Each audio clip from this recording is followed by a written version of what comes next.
Friends, welcome back to my YouTube channel.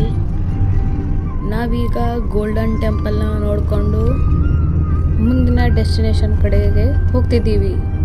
ಯಾವುದಂತಂದರೆ ನಾವು ಹೋಗ್ತಿರೋದು ದುಬಾರಿ ಸಾಕಾಣೆ ಶಿಬಿರಕ್ಕೆ. ನಾವು ಆನೆಗಳನ್ನೆಲ್ಲ ನೋಡೋಕ್ಕೆ ಈ ನೀರನ್ನು ದಾಟ್ಕೊಂಡು ಹೋಗಬೇಕು. ಆ ನೀರನ್ನು ದಾಟ್ಕೊಂಡು ಹೋಗೋದೇ ಒಂಥರ ಮಜಾ ಇತ್ತು. ಅದನ್ನು ದಾಟ್ಕೊಂಡು ಬಂದ್ವಿ ನಾವು ಆನೆಗಳಿರುವ ಪ್ಲೇಸಿಗೆ, ದುಬಾರಿ ಸಾಕಾಣೆ ಶಿಬಿರಕ್ಕೆ. ಒಳಗಡೆ ಎಂಟ್ರಿ ಆಗೋಕ್ಕೆ ಅಲ್ಲಿ ಫೀಸ್ ಇದೆ. ಎಷ್ಟಿದೆ ಅಂತ ಅಷ್ಟು ನಂಗೆ ನೆನಪಿಲ್ಲ. ನಮ್ಮ ಮೊದಲನೇ ಸಾರಿ ಇಷ್ಟು ಹತ್ತಿರದಿಂದ ಆನೆಗಳನ್ನು ನೋಡ್ತಿರೋದು. ಮೊದಲೆಲ್ಲ ಝೂಲಲ್ಲಿ ನೋಡಿದ್ವಿ, ಆದರೆ ತುಂಬ ದೂರದಿಂದ. ಮೊದಲನೇ ಸಾರಿ ಇಷ್ಟು ಹತ್ತಿರದಿಂದ ನೋಡಿ ಅದಕ್ಕೆ ತಿನ್ನೋಕ್ಕೆ ಹುಲ್ಲೆಲ್ಲ ಕೊಟ್ಟು ಅದು ಹೇಗೆಲ್ಲ ತಿನ್ನುತ್ತೆ ಅಂತ ಅಬ್ಸರ್ವ್ ಮಾಡ್ತಿದ್ವಿ.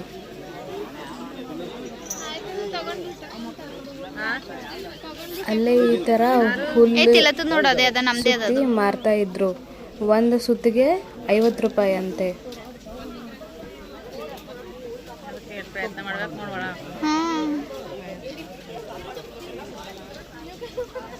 ನಾವು ಆನೆಗಳನ್ನೆಲ್ಲ ನೋಡ್ಕೊಂಡು ರಿಟರ್ನ್ ಬರ್ತಿದ್ವಿ. ನಾವು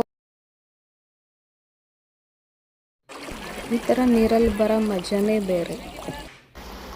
ನಾವು ಹೋದಾಗ ಆನೆಗಳು ಸ್ನಾನಕ್ಕೆ ಬಂದಿರಲಿಲ್ಲ, ಆದರೆ ನಾವು ರಿಟರ್ನ್ ಆಗುವಾಗ ಅವು ಸ್ನಾನಕ್ಕೆ ಕರ್ಕೊಂಡು ಬಂದಿದ್ರು. ಆನೆಗಳಿಗೆ ಸ್ನಾನ ಮಾಡಿಸ್ಬೇಕಂದ್ರೂ ಅಲ್ಲಿ ಚಾರ್ಜಸ್ ಇದೆ. ಆನೆಗಳನ್ನೆಲ್ಲ ನೋಡ್ಕೊಂಡು ಬಂದಮೇಲೆ ಫ್ರೂಟ್ಸು, ಮಾವಿನ ಹಣ್ಣು, ಎಳ್ನೀರೆಲ್ಲ ಕುಡಿದ್ವಿ. ಅಲ್ಲಿ ರಿವರ್ ರಾಫ್ಟಿಂಗ್ ಕೂಡ ಇತ್ತು, ಬಟ್ ನಾವೇನದನ್ನು ಟ್ರೈ ಮಾಡಲಿಲ್ಲ. ನಂತರ ನಾವು ಹೊರಟಿದ್ದು ನಮ್ಮ ನೆಕ್ಸ್ಟ್ ಡೆಸ್ಟಿನೇಷನ್ ಕಡೆಗೆ. ಯಾವುದು ಅಂತ ಗೆಸ್ ಮಾಡಿ. ನಾವು ಹಾಗೆ ಹಾದಿಯಲ್ಲಿ ಹೋಗ್ತಿರುವಾಗ ಈ ಥರ ಒಂದು ಬ್ರಿಡ್ಜ್ ಕಾಣಿಸ್ತು. ನಮ್ಮ ಡ್ರೈವರ್ ಅಣ್ಣ ಹೇಳಿರೋದು. ಇಲ್ಲೆಲ್ಲ ಹೋಗಿ ನಾವು ಸಖತ್ತಾಗಿರೋ ಫೋಟೋಸ್ ಎಲ್ಲ ಕ್ಲಿಕ್ ಮಾಡ್ಕೊಂಡ್ವಿ. ವ್ಯೂ ಅಂತೂ ಸಖತ್ತಾಗಿತ್ತು ಗ್ರೋ. ಸೀನ್ರಿ ಮಸ್ತ್ ಅದ.